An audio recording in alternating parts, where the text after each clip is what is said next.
everyone, welcome to Coats and Jackets.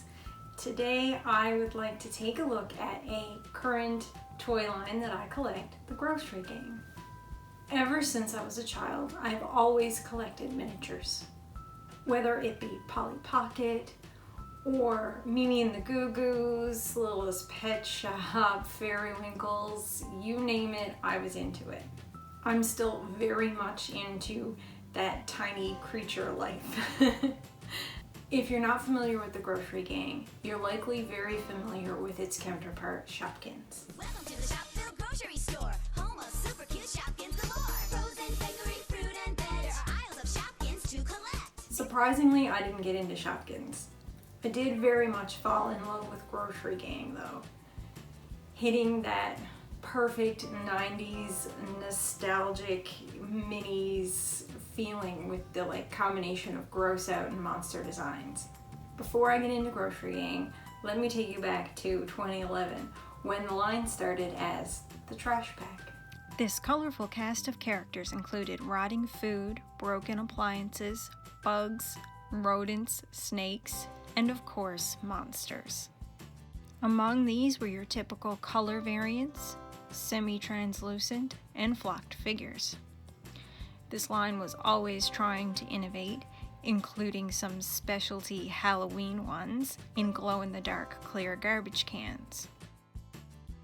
There were also a couple of other interesting types that I don't personally own. Buggy beach trash, covered in real sand. And new biting trashies with big mouths. Real sand, wild. Probably one of the more interesting things they did was have a not Halloween related zombie series. The zombie line, despite having the same level of detail, were more detailed in appearance because of the dark wash. They're all made of a soft rubber material that is slightly more solid in the flocked version, but they're typically very squishy. These were made in a time period where everything had to be squishy, a trend that has only very recently started to wane. Trash Bag came to an end in late 2016. It was around the same time that Shopkins had really exploded in popularity, having started in 2014. With this success came a rebranding with a new line of figures stating, "From the world of the Trash Pack, the Grossery Gang." How many groceries can you get? One burger? Or donut from the bin? Heavy veggies with furry skin? Stacks of grossness everywhere! These were more similar in style to Shopkins, but maintaining that gross out flair. They came in chip bags, chocolate bars, and soda cans, with mystery figures inside the same milk crate packaging as Shopkins.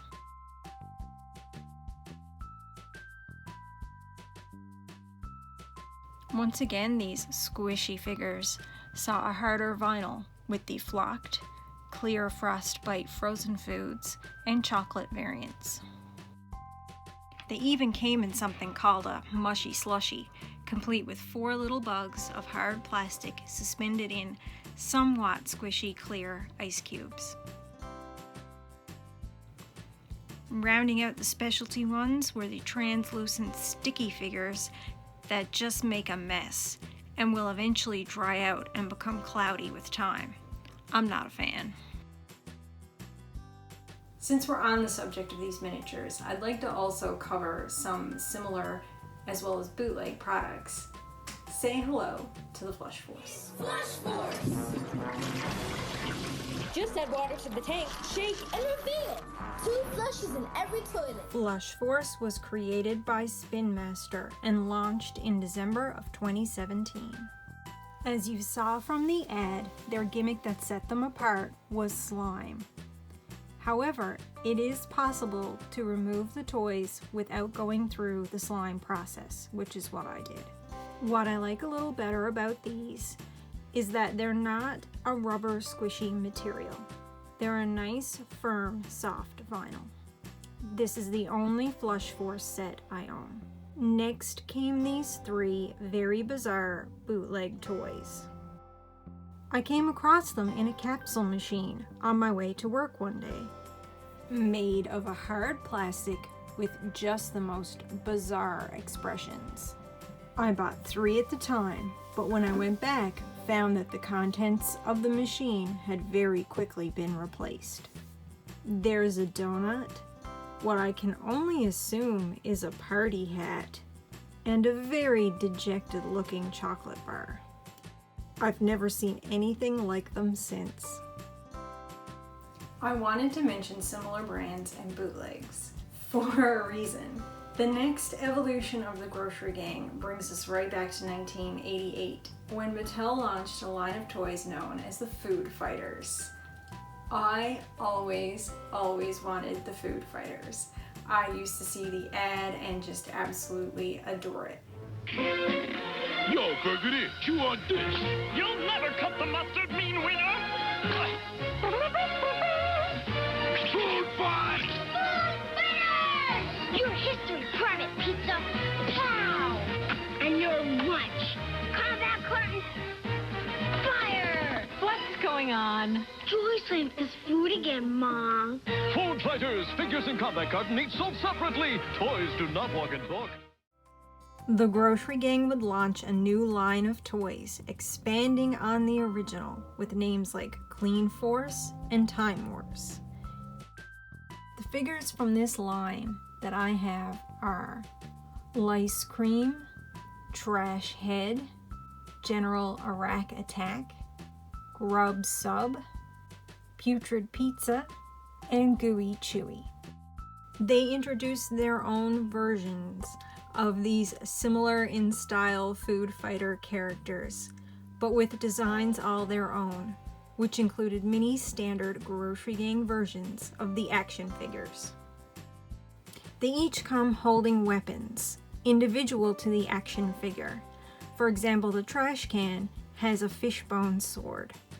The sub sandwiches come with a club made out of a mustard bottle that squirts ketchup. Some of them, like the giant insect and the ice cream man, come with action features. I don't have many from this line, but I did manage to get both the glow-in-the-dark versions of the sub sandwich and the trash can.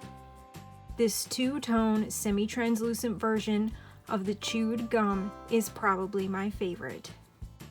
Despite never having owned the Food Fighters as much as I loved them, I feel like now through the Grossery Gang I've kind of gotten an opportunity to do that in a way. I hope you've enjoyed this look at my collection and trip down memory lane. I have previously covered some of my Polly Pockets in a top 10 video, but if you'd like to have a closer look at some of those or any of the other miniatures that I collect that I still have that I can find, please let me know in the comments. Thanks for watching, everyone. Have a great day. Bye.